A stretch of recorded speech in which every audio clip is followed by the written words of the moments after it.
11:35 sharp for the great debate, Women in Packaging, an issue which is exciting because you're acting everywhere, although you're not getting a say in the matter. To tackle this issue, we have two schools. The first say that a show on packagings and women's does not, promote gender equality. They might not be so wrong, but the industry is getting more and more female, and the contribution of women is decisive, but also specific. That's what we are looking at here when we prepare the show. The specificities of women entrepreneur in will women change the organization, the management, the understanding of the needs of customers and users, and even the global offering of this industry.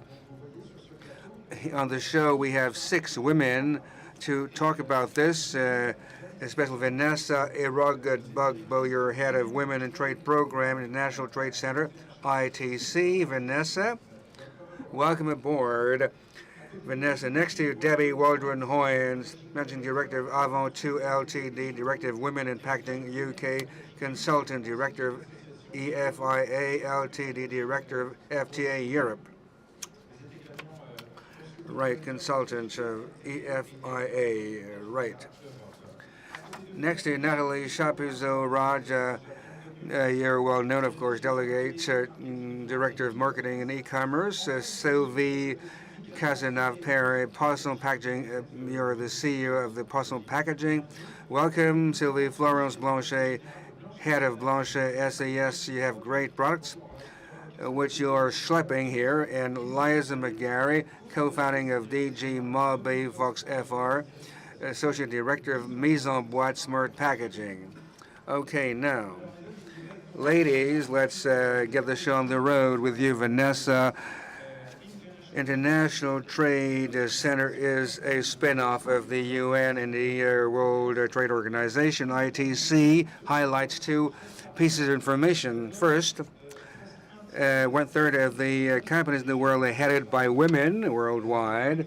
And second, Vanessa, this is a piece of information concerning Africa. We have countries in Africa where women, run the show. Now, what are the missions and assignments of ITC, Vanessa, and the program you're heading in relation with the job employment in the world? Good morning again, everyone. We are a trade-related technical assistance agency. Global trade comprises about 30% of GDP.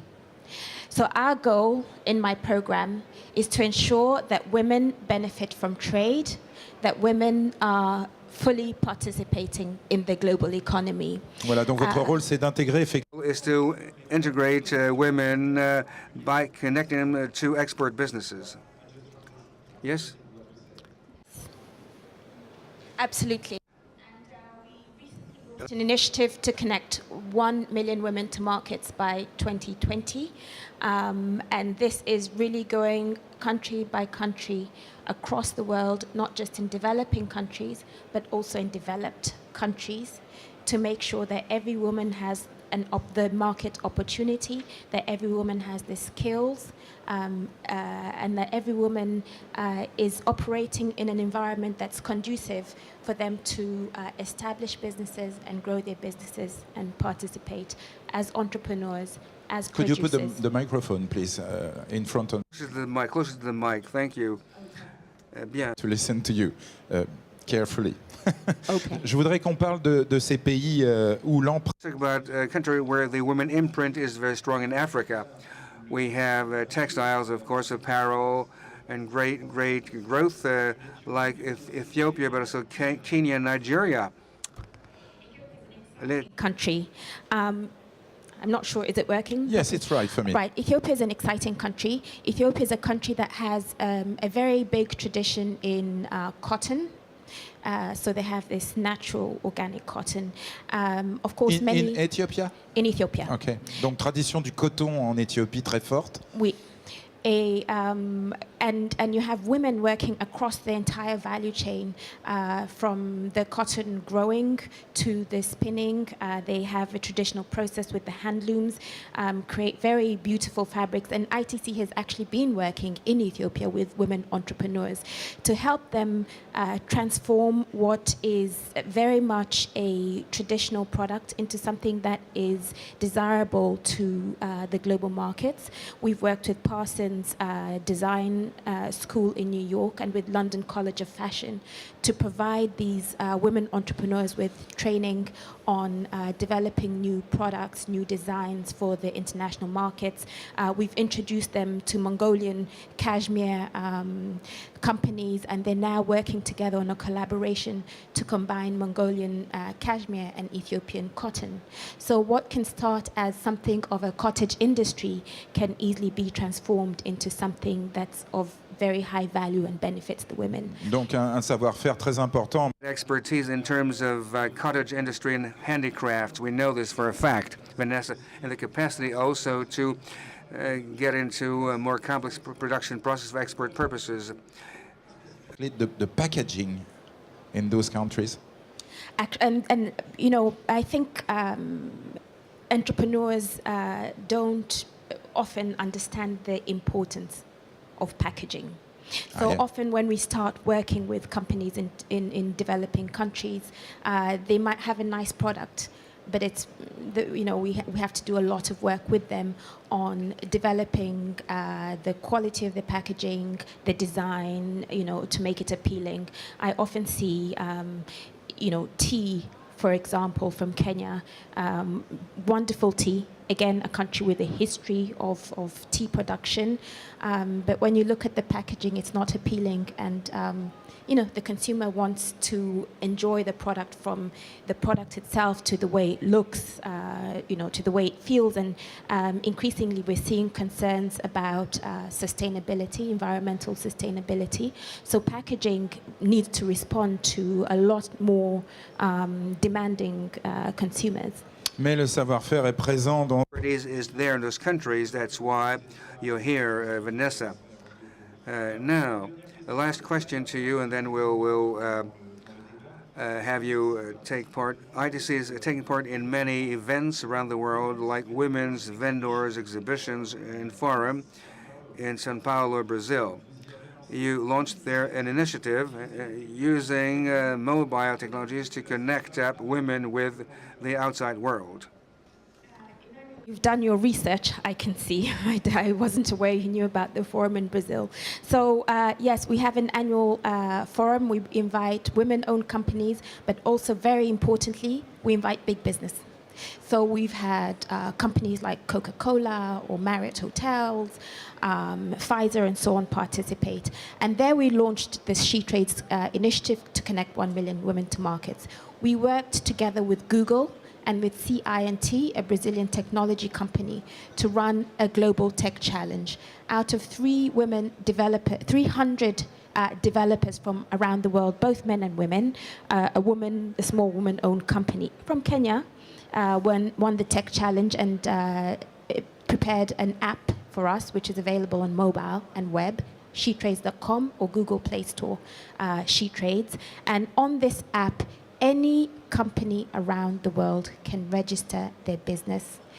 It's based on HS codes as well as services codes, and the easiest way to explain it is it's Tinder for business. So you can go on there and you can... Could you just spell this name, the name of this app? Shetrades.com. Shetrades.com. SHETRADES.com. That's all right so for us. So go have a look, go on there, register your company, do business. Thank you very much, Vanessa. À côté de vous, Debbie. Next to you, Debbie Wharton, you're head of Women in Packaging. C'est très bien. Quelle est votre expérience professionnelle? What is your track record? In a nutshell, I'm working in packaging and printing now for about 25 years. In the UK, you have very few women in this industry. You have women, of course, in HR, sales assistants, but very few women in management positions. In 2014, with a colleague, John Stevenson, we founded Women in Packaging to help and support women in our industry. Now, Debbie, what is Women in Packaging precisely? What are its assignments or missions? Debbie Waldron-Hoens, we have 3 missions. First, WIP Keep, WIP Connect, and WIP Celebrate. First, we want to attract women to work in our industry. We're talking with college universities in the UK. It's quite different. In the UK and France, you have higher educational institutes. In England, you take a master's degree and you go work. You want to attract women first, and second, you want to keep them on with development, education, and next, you want to commit to connect with women. We organized evenings where women come in. You have a drink and some canopies. We can share opinions, and we want to create also now a mentor-mentee organization. Yeah, mentoring, mentor-mentee, mentoring, of course. That's mentoring in French, where women have a lot of experience in industry. They can support others. Young women would like to get into this packaging industry. Yes, indeed. The mentoring system works quite well in France. It's what we can do. And recently, we want to create evenings with like prizes, awards given to talentful people. So companies show their commitment to having women in. You're French, but you got a British name, Liz McGarry. You're yourself a member of a network called Femmes de Bretagne. Exactly. You joined this network recently. Yes, indeed. I had the vision of bringing together women because I wanted to promote positive discrimination. In fact, after having tested this, I approve of this because I'm part of a Femmes de Bretagne Brittany women network, bringing all the women in Brittany when they have a project which is established or whether they want to set up a new project. Again, it's a kind of mentoring. Exactly. You're exactly on the same wavelength with Debbie. Exactly, I am. Now let's present the companies. Nathalie CHAPUSOT, Raja, your general head for marketing and sales and e-commerce for Raja. You're replacing here Mrs. Danielle Capel-Marcovici, your CEO. Raja is a French company set up and still headed by women. A great success story for women. Yes, indeed. You got a few slides to show to us. You're saying we're going to show a few slides and give you a few facts and figures. And the face of Danielle Capel, whom I represent, Raja, that's the Paris Nord site next to Parc des Expositions. We could have organized the exhibition in your company. Yes, we have like open door days, exactly. We have a booth at the exhibition. I'll tell you the number of the exhibition booth. In 07, 151, booth 151. You'll discover the range of products we have on offer. I could not bring all our products. We have 10,000 products. It was hard to lug them all. Now, let's look at the face of Danielle Capel. Yes, I have the task of representing her. Personally, I've been working with her for 30 years. I've been working for 30 years at Raja because I've been working with her. It's a great, exceptional woman, and apparently she's welcoming our customers today. We got the point. Now, we know the Raja success story. Let's see a few facts and figures. About half a billion euros in 2016, 21 subsidiaries, 17 countries, I guess, yes, if I'm not wrong. Your CEO, Danielle Capel-Marcovici, is a feminist. She's a communist. She's no longer a communist. I mean, this commitment, how this commitment resulted in her management style. It is resulting in different ways. First, through the gender equality between men and women. The management committee of the group brings together as many men as women. It was not the case in every company, as you know. That's the case with Raja. What about the way you designed the offering? She has a great insight, a lot of business smarts, and she's highly practical in relation with the need of customers. What can I do to facilitate the life of my customers? She's got a great business acumen. Now, is it specifically female? Florence Blanchet, General Manager of Blanchet in Brittany, in the Mont Saint-Michel Bay. You're from Brittany, Florence Blanchet, 47 employee company, 8.8 million euros in revenue. You're recognized for your expertise in wood packaging. Your dad is still the CEO, and you took over. And your dad is the inventor of the box to carry scallops. Now, the basket to carry scallops. Now, our sector is quite atypical.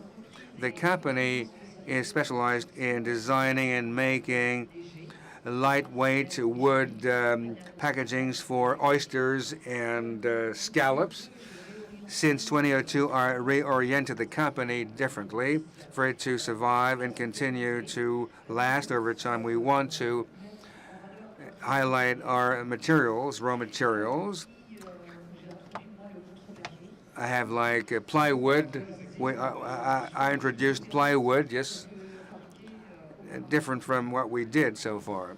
Explain to us, Florence, your contribution as a woman. Is it specific? Well, honestly, honest to goodness, it's a very feminine touch here on your packaging. Look at the printing, the shape of the product, you understand what they're used for. And we have a real aesthetics, real design. We wanted to highlight the functions of the product while meeting the market needs, which we successfully did. Now, what may I add to this? As far as I'm concerned, I have a high product sensitivity. I have high creativity. I was told that you have a lot of ideas all at the same time.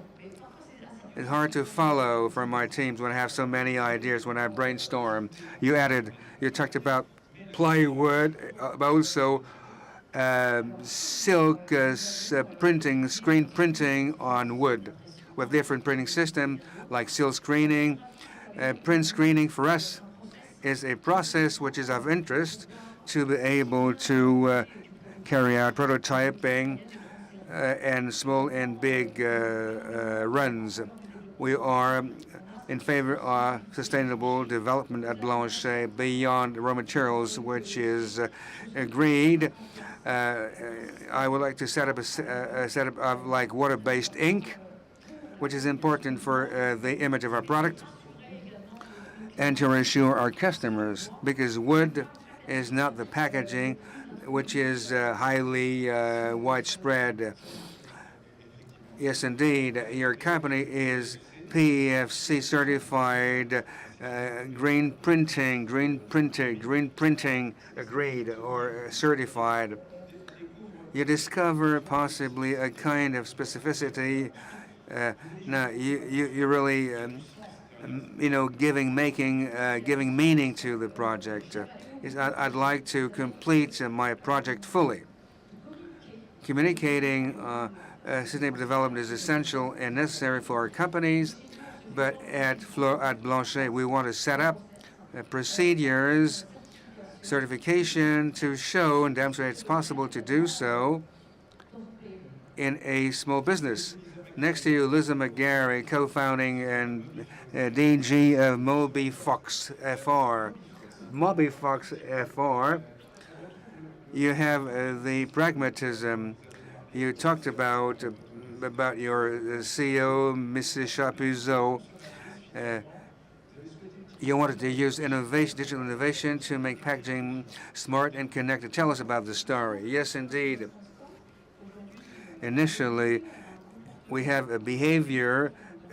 People have a behavior which has changed when you are roaming.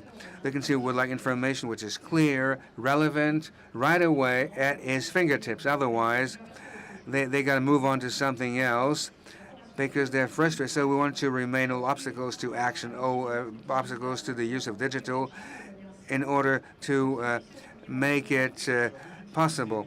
Well, you're using not RFID, but you're using NFC technology. You can use both, basically. Yes, of course. RFID has a longer range. NFC is a contactless technology. You have the NFC acronym, and you have an NFC tag, a microchip. Can you view it on the screen? Yes. The idea is that you can provide technologies into the current packaging in the POS materials. Connected sausage here. You swipe your phone on the packaging, you get information interface, which will make it possible to get all the information, multimedia information available at your fingertips, and you can interact. You can not only consult information, look it up, share information on social networks, but also participate in contest or feedback information to the consumer department. Well, this micro tag provides the sharing information with the smartphone. Was necessary to rethink the QR code. Yeah, QR code has been around for some time in different forms and shapes. It was not adapted to the use in agribusiness and packaging, for example, because you encrypt all the codes, which is highly pixelated, not easy to read, and it is a one-way. It's a one-way code. You cannot reuse it. So we rework the QR code, which is today the contactless way, or the only technologies with contactless, which is free of charge and easy to roll out. We reworked it to make it permanent. QR code with the system is permanent, can be implemented on every type of medium, and it can be down to 1 square centimeter. Saint-Michel Biscuit loved this for cookie packages. Great. It's pragmatic. Is your approach highly specific or highly female? Yes and no. No, because there's a contribution, be it male or female, is a contribution that's in between. But yes, of course, I responded to what Nathalie said. Insight, intuition, pragmatism are the two key words and two characteristics. Giving meaning, and the notion of sustainability. That's a female quality. Yes. You chose the inbound marketing using social networks. Indeed, yes, that's the trend out there. It's pragmatic. It is adapted to the new behavior patterns of people and to the media we have.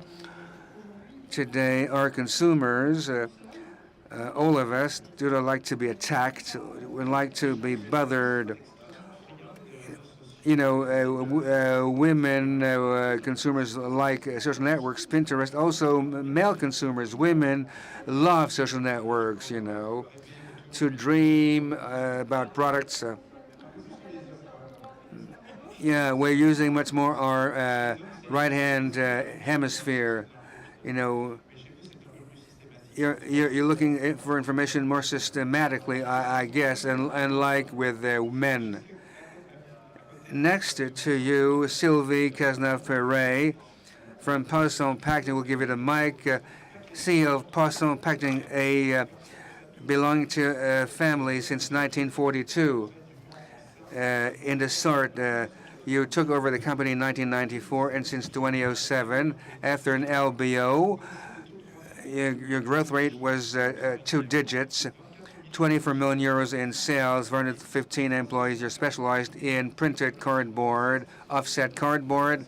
Why did you call your company and your plant an ideal plant, ideal factory? It's an ideal factory because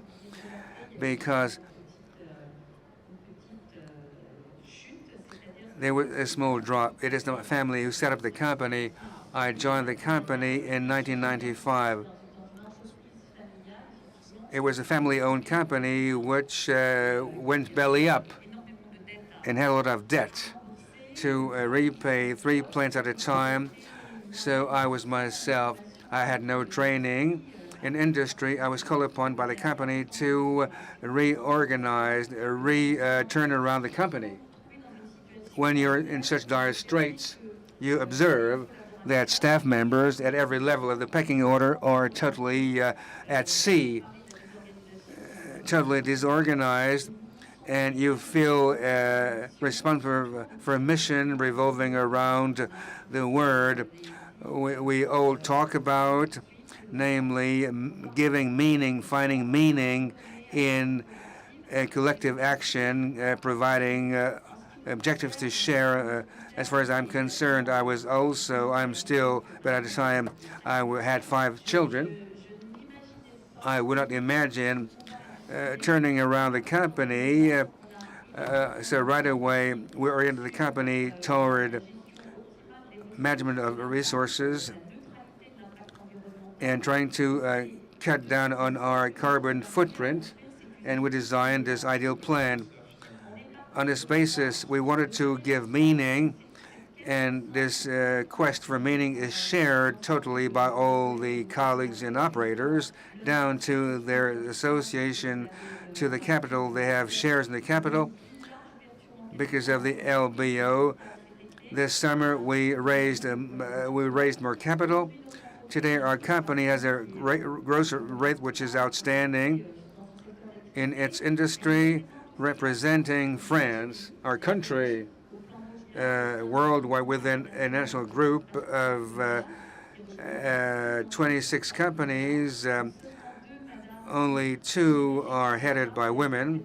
You're quite right in your fight, in your struggle. I came to double the number of women CEO. We're proud of being able to benchmark our solutions, our resources, our innovation against large groups or smaller groups in France, because of the market size, which is important but not quite modest globally, is onerous here. It would seem that it's easier to share ideas among women. Is it true? Well, what I think is that what women like is the notion of transparency, commitment, engagement, respect of the your word, delivering on your promises. Transparency. You've got a very transparent management. Our executive committee, we have 6 people on the executive committee, including 5 women. It's a bit complicated for 1 man on the committee. Oh, poor guy, poor guy. Anyway, transparency means introduction of employee buying shares. Employee shareholding is a sign of motivation to be transparent, not only vis-a-vis employees, but vis-a-vis customers, shareholders, of course, banks. It's a virtue which, to my mind, makes it possible to develop the company. At any rate, it's a virtue which made it possible for the company to grow again, to turn itself around, which was indeed a drive for success today. I dare hope that this will be its driver for development. We have a transparent management, and we have duties and shared responsibility. That's quite important. That's something you find at Raja with your CEO, Danielle Cabe. When you have new products impacting the manufacturing process, she goes to the plant and explain, how the process works. Yes, yeah. We talked about transparency communication to give meanings for everyone to work well. You've got to make efforts in educating, explaining to everyone, giving information out. For Danielle Capel, it is the best way for everyone to work better.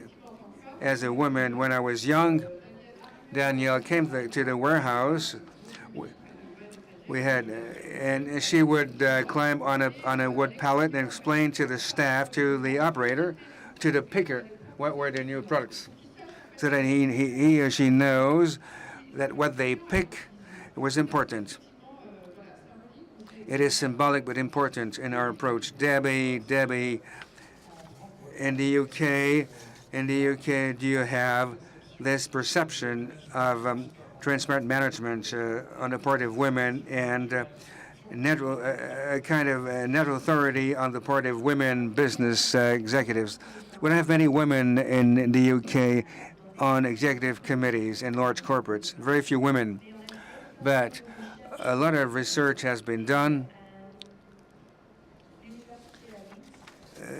University of Leeds showed that if you have one woman on an executive committee, you can reduce the risk of going bankrupt by 20%. God, that's what Ségolène Royal said.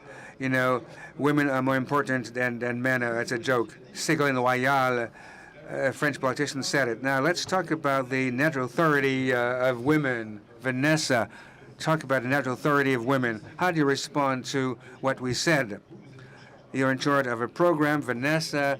You've got to share, basically, to be transparent, and you need authority, natural authority. Do you have it? Yeah, and I think in my experience, technically, there's no difference really with men and women and the way they run their businesses.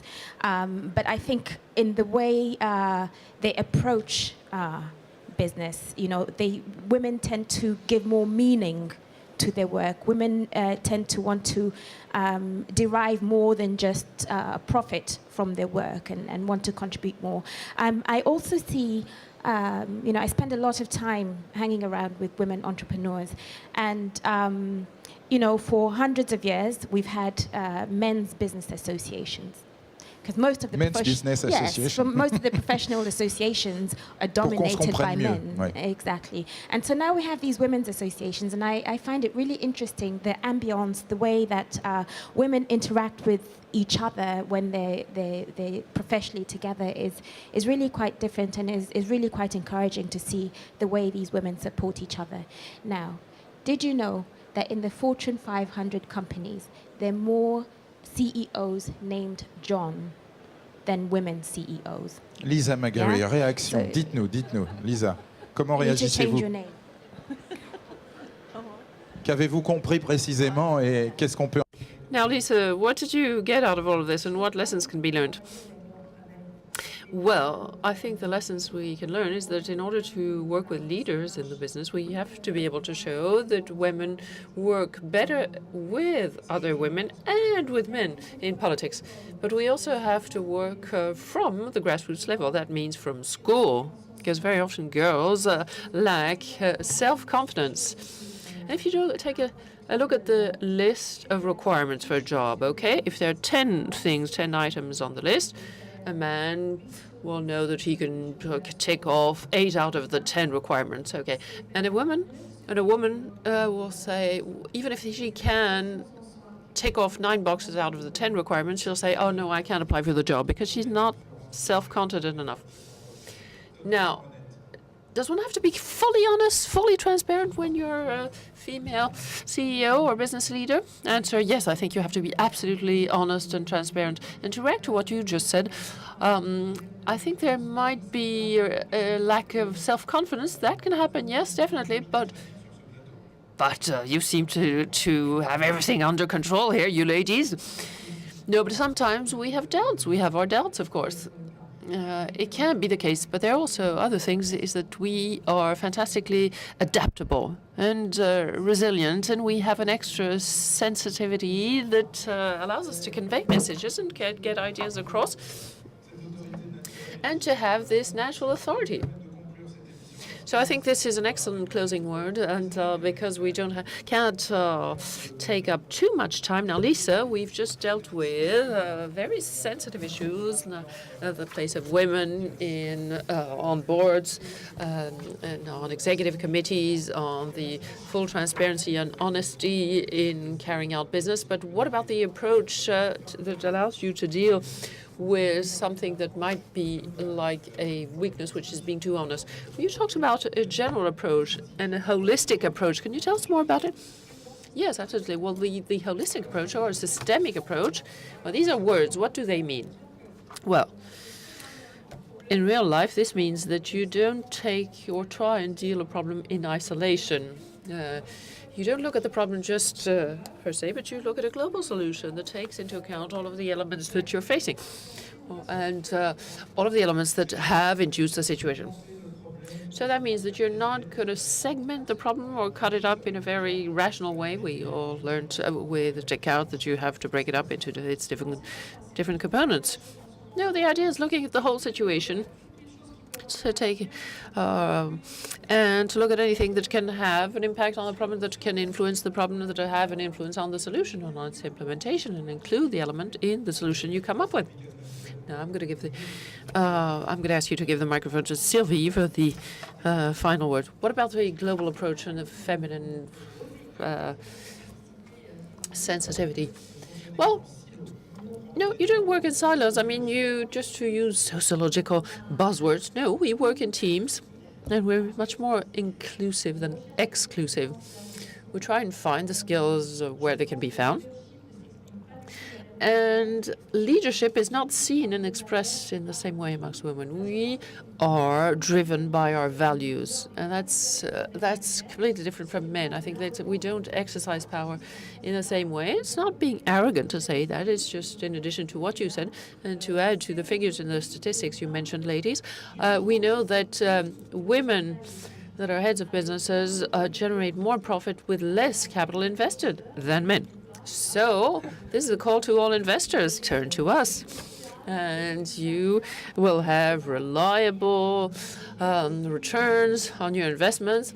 And I think this one is good. I think we have to walk the talk. Wow. Isn't that a good example of natural authority? This is to our audience. So thank you very much to all of you. Women in Trade Program. Deborah, Nathalie, Sylvie, Florence, and Lisa, thank you, all of you, and all of your companies. I think we can give them a round of applause. It was absolutely fascinating to hear them. Now, in a few minutes, we're going to have La Minute. I'd like to thank our gentlemen in the audience. Thank you for supporting me. So, in 3 minutes' time, we'll have La Minute Tendance, the trendy moment. We will have Frédéric Mignot, CEO of Société Générale des Techniques.